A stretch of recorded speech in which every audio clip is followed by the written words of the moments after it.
all origami begins with simple bases that have been around ever since origami has been around. And today I'm going to teach you how to do one of the more complex simple bases. It's called the bird base.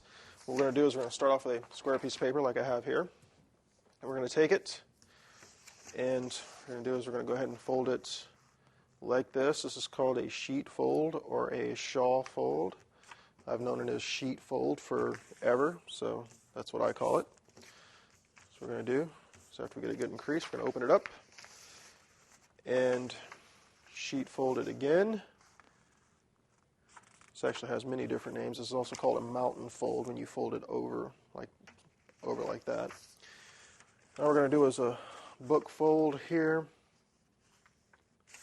which is where you fold your paper into a rectangle like so.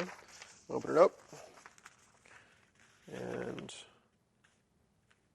book fold it again. There we go. Now what we're going to do is we're going to go into our square base, our flower base, like so. It's going to be a square shape like that. It's going to look like that. There you go. What we're going to do is we're going to towards the center line, like so.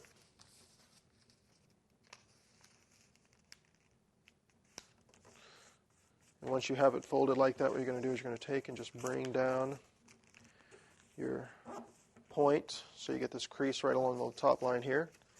Open it up.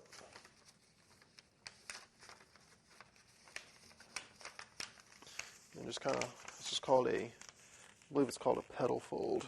That's what this is.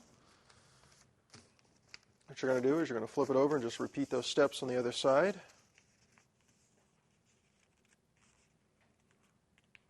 Like so.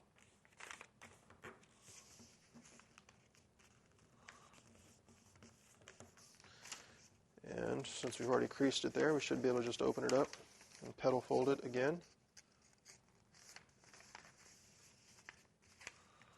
Like so.